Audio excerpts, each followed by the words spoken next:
So if we take like every year before 1950, and then every year, or 1960, we'll take every year before 1960. Now we'll go with 1950 because that's like the actual halfway point of the century. Every Okay. year before 1950, and then every year after 1950, and we look at the the divorce rates of each year. Divorce rates after 1950 just start shooting straight up. And there's this idea, everybody's perception of marriage changes. So it's always joked about, the wife being the old battle axe, or marriage being the ball and chain, or the ball and chain, or all that sort of thing. Yeah. That's been a joke. But before about 1950, we actually understand. Everybody understood that that was actually just a joke. Nobody actually really, very few people actually took that seriously. But particularly after the introduction of no fault divorce into our legal system, and I'm not entirely sure when exactly that was, but I know almost immediately after, divorce rates just start shooting up. Well, no wonder. No wonder, because I'm not satisfied. I want a new one. Uh, Men start having this idea because they don't understand that the joke is a joke. They think that the joke is as a reflection of reality, which it's really not. Hmm. But they don't see the joke as the joke, and they think that, oh, my 20s, basically, as a young man, my I am supposed to be I'm supposed to spend my college days and all of my younger days I'm supposed to spend as just this wild drunken frat boy, and I need to just get laid as much as possible, have as much fun as I possibly can, Hmm. and then eventually some woman will trap me and I'll get married. But ultimately, marriage is really just a scam that women use to trap a man, then come up with a reason to divorce him and take half of his stuff. And you can understand why this would have become the perception for some. Yeah. And it's fully reasonable, fully under. No, it's not reasonable, but it's No. understandable. Yeah. Um, That's the limit of grace I'm giving it. So, so, and that's the image that a lot of men have of marriage nowadays too, and that's why so many men are falling for Andrew Tate, and for because at least he not. stands for something strong. He Forget at what least it stands for actually something is. strong, and he at least has this. He at least appeals to the natural tendency and the natural psychological and spiritual need that a man has to be a father. Hmm. But the problem is that he has done that by a harem. Yeah. He has a whole bunch of kids by a whole bunch of different women. And he's like, well, I support all of them, so I'm okay. Like, no. Fair question. Horrible answer. But anyway, that'll be another. At some other point, I'll come out swinging against Andrew Tate. But He might be worthy of his own miniseries, honestly. So, he might. He might. We'll do one. Yeah, we'll probably do just the modern man. Uh, hmm.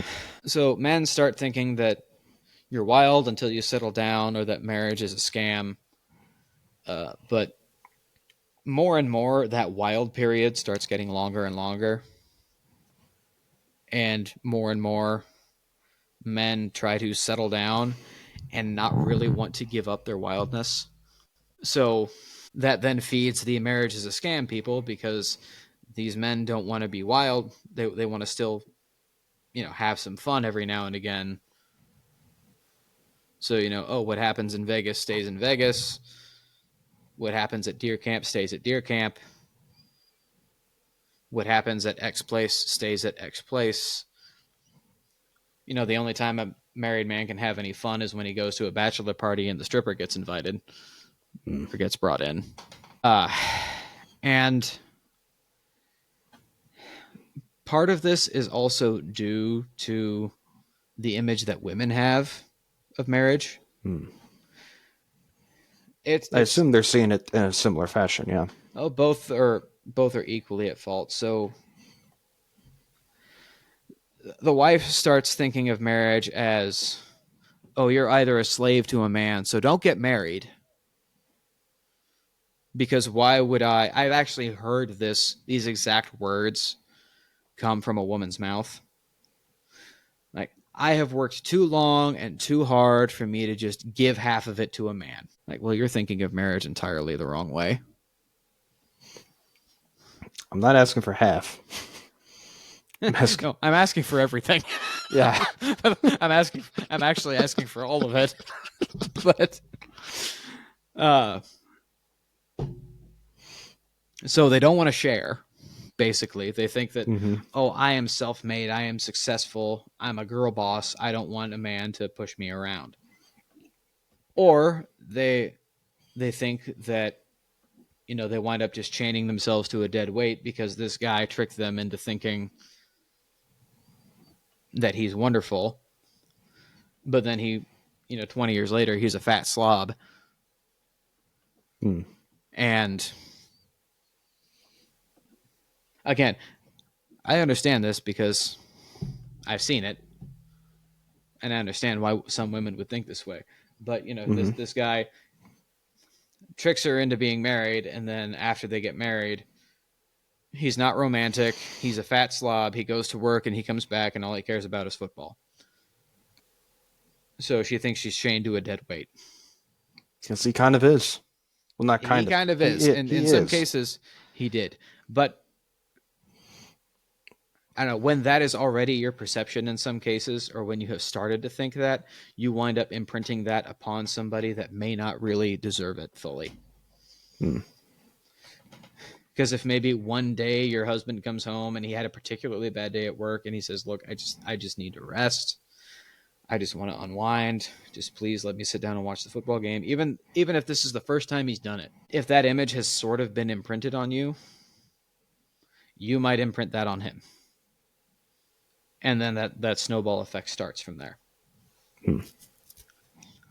Or some women see this idea of, oh, well, I'm going to get married, so I don't really have to do anything.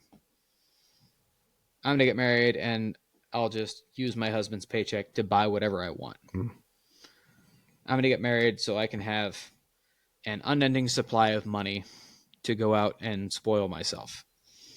So I'm going to go and marry some rich guy. I think given and the again, fact there that are exceptions to all of these. Some women are perfectly good housewives.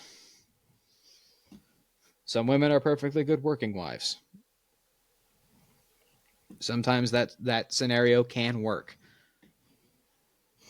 Thankfully, I got the wrong eye color, the wrong career, and I'm 6 inches too short to fit the song and to have attracted these women to myself. So that's how men view marriage, and that's how women view marriage. So children start seeing their mothers and fathers sort of talk about marriage and act out their marriages in this way. And then a lot of them sort of grow up with this, well, what's the point? Well, why would I even get married? This is true. And all of this over the last half of that century has led to what we have now. Divorce rates in this country have never been higher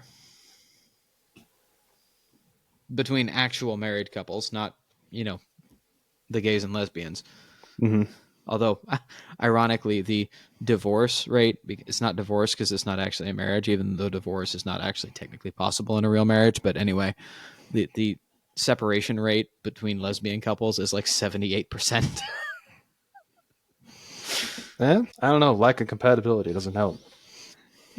For some reason, there's a reason that the separation rate in gay couples is like 22% or something like that. It's significantly lower. And then the separation rate and divorce rate between straight couples is like 50%. Granted, those numbers are significantly monkeyed with because everybody knows somebody that has been married more than once, or at least heard of somebody that, like, there's the trope of someone that's been married 7 times. It used to be everybody knew somebody like that. Like, oh, which husband is this? 7? No, 8. Oh, okay. because it's people that are just not satisfied. So those numbers are actually monkeyed with. So the actual divorce rate among particularly religious people is probably less than 10%. But there are a lot of other factors that are monkeying with the numbers among straight couples. But anyway, Between good Catholic couples would be yeah, crazy low. Crazy low. pretty much non-existent actually. Yeah. If both the husband and wife are solid, practicing, believing Catholics, I would say the divorce rate, rounded to the nearest whole number as a percentage, would be 0. But anyway, we have divorce rates that are never higher. We have more people in 2 generations that are cohabitating than getting married. Because in both millennials and Gen Z, more people are just living together than are getting married, because why would you get married? If there's an element of the ball and chain mentality that's influencing both the man and the woman ahead of time, like before they think about marriage, whether they're already in a relationship with a woman or not. I mean, doesn't cohabitation follow as like a logical middle ground? Like a logical, like kind of happy middle place? Kind of live together, and then if it doesn't work out, we'll just separate. Yeah. If it doesn't work out, we'll just break up. Or like because people still naturally have this idea that marriage is something that is ideally for life, there is this mindset that I see where the cohabitation is the test drive. Like, well, we want to make sure that we can live together before we actually do. Despite all the heinous problems with that. So despite the fact, like, that is logical for one specific kind of logic. And that's if you see other people as a commodity that you want to test. To basically say what you said, but kind of the way Jordan Peterson said it. Basically, you test drive a car. A woman is not a car. Exactly. And you shouldn't have to think too hard about why it would be a problem to view your woman as a car. I actually saw this exactly in one of those man on the street videos recently, where the interviewer, I think it was a guy, asked this, but appeared to be a couple. It was a guy and a girl standing next to each other, about like whether or not you should sleep with a bunch of people before you settle on one person. And it was actually the woman who was like, "Oh yeah, definitely." And her idea was like, "Well, you want to test drive a car before you buy it, and if you don't like it, you want to get something different." And then the guy's response was, "Well, I mean, yeah, I could test drive stuff, but I know I want a Porsche, so why not just wait for the Porsche?" Yeah.